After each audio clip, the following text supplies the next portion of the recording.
नमस्कार, हमारे YouTube channel astrology में आपका स्वागत है। हर रोज नए राशिफल के साथ आज जानेंगे कुंभ राशिफल। जानेंगे 1 अक्टूबर से 31 अक्टूबर 2024 आपके लिए अक्टूबर का महीना कैसा रहेगा। कुंभ राशि वालों के लिए आने वाला समय यानी कि आने वाला महीना कैसा रहने वाला। ग्रह नक्षत्र के परिवर्तन के अनुसार बृहस्पति ग्रह देवगुरु बृहस्पति शनिदेव की कृपा आप पर कैसी रहेगी। आपके करियर के तौर से, स्वास्थ्य के तौर से, पारिवारिक जीवन के तौर से आपकी आर्थिक स्थिति कैसी रहेगी। खास करके विद्यार्थियों के लिए अक्टूबर का महीना कितना बेहतर रहेगा, जानेंगे विस्तार से। और अंत में हम आपको बताएंगे उपाय, इसीलिए अंत तक जुड़े रहें। आइए जानते हैं कुंभ राशि वालों के करियर के तौर से अक्टूबर का महीना कितना बेस्ट रहेगा, जानेंगे विस्तार से। आपके करियर की बात करें तो करियर के लिए आपके महीना ये अच्छा रहेगा, क्योंकि दशम भाव के स्वामी मंगल महाराज महीने की शुरुआत में ही आपके पंचम भाव में मिथुन राशि में विराजमान है। देवगुरु बृहस्पति की दृष्टि दशम भाव पर रहेगी।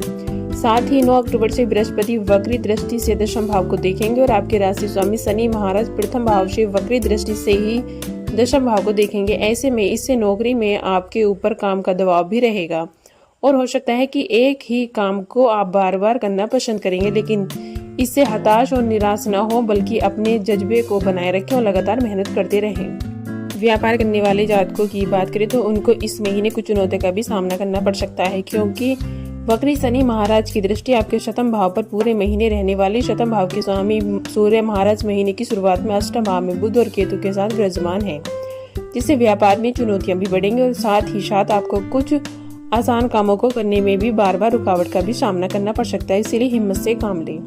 यदि आपकी आर्थिक स्थिति को देखा जाए तो इस महीने आपको उतार चढ़ाव का सामना करना पड़ेगा, क्योंकि दूसरे भाव में उपस्थित राहु महाराज आपको धन संचय करने में समस्या देंगे। अष्टम भाव में बैठे सूर्य बुध और केतु महीने की शुरुआत में कुछ गुप्त धन दे सकते हैं, लेकिन शुक्र महाराज 9 भाव में बैठकर आपको सुख और सुविधाओं पर धन खर्च करने में भी आनंद देंगे। ऐसे में आप कोई वाहन खरीद सकते हैं, जिस पर आपको अच्छा खासा खर्च करना पड़ेगा। हालांकि इसमें आपको मजा आएगा, कोई बड़ी चिंता की बात नहीं होगी। यदि आपके स्वास्थ्य को देखा जाए तो आपका स्वास्थ्य कमजोर रहेगा, क्योंकि आपके राशि स्वामी शनि महाराज वक्री अवस्था में आपके प्रथम भाव में पूरे महीने बने रहेंगे, लेकिन चौथे भाव में 9 अक्टूबर से बृहस्पति वक्री अवस्था में होंगे। 20 अक्टूबर से मंगल आपके छठे भाव में अपनी नीच राशि कर्क में होंगे, जबकि महीने की शुरुआत में सूर्य बुध केतु अष्टम भाव में होंगे। पूरे महीने केतु महाराज अष्टम भाव में विराजमान रहेंगे। यह आपको कुछ स्वास्थ्य समस्याएं देकर परेशान भी कर सकते हैं। यदि आपके प्रेम वैवाहिक जीवन की बात की जाए तो महीने की शुरुआत कमजोर रहेगी। पंचम भाव के स्वामी बुध महाराज महीने की शुरुआत में ही आपके अष्टम भाव में अपनी अस्त अवस्था में सूर्य और केतु के साथ विराजमान रहेंगे, जबकि मंगल महाराज पंचम भाव में बैठे होंगे। ऐसे में आपके रिश्ते से प्रेम कम होने लगेगा और आप एक दूसरे की कमियों को निकालने की कोशिश में लगे रहेंगे, जो किसी भी रिश्ते के लिए अनुकूल स्थिति नहीं है। हालांकि 9 भाव में शुक्र महाराज अपनी ही राशि में बैठकर दिल में प्रेम का भाव भी बढ़ा सकते हैं। यदि विवाहित जातकों की बात करें तो विवाहित जातकों के लिए भी यह महीना चुनौतियों से भरा रहेगा, क्योंकि वक्री शनि महाराज पूरे महीने आपके शतम भाव पर दृष्टि बनाए रखेंगे। इसके साथ ही शतम भाव के स्वामी सूर्य महाराज महीने की शुरुआत में अष्टम भाव में रहेंगे, जिससे ससुराल पक्ष में कोई समस्या पैदा हो सकती है। आपको अपने जीवन साथी से भी अपनी बात कहने में समस्या होगी, क्योंकि आपको लगेगा कि वह आपकी बात नहीं मान रहे हैं और आपकी बातों को ठीक से सुनना नहीं चाहते। यह गलतफहमियां आपके रिश्ते को भी परेशानी में डाल सकती हैं।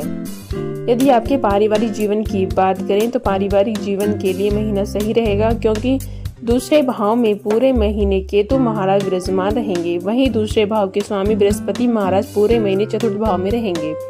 सूर्य और बुध केतु महीने की शुरुआत में ही आपके दूसरे भाव को देखेंगे, जिससे पारिवारिक जीवन में कुछ अशांति भी बनी रहेगी। आपस में लोगों के विचार न मिलने के कारण पारिवारिक तनाव बढ़ सकता है और कुछ जमीन जायदाद से जुड़े मुद्दे भी पैदा हो सकते हैं, इसीलिए शांति बनाए रखें। आइए जानते हैं उपाय। आपको श्री विष्णु सहस्त्र नाम स्रोत का पाठ करना चाहिए। राधा कृष्ण जी के दर्शन करें और उनका भजन करें। समस्याओं से मुक्ति पाने के लिए श्री कृष्ण जी को मक्खन और मिश्री का भोग लगाकर स्वयं भी ग्रहण करें।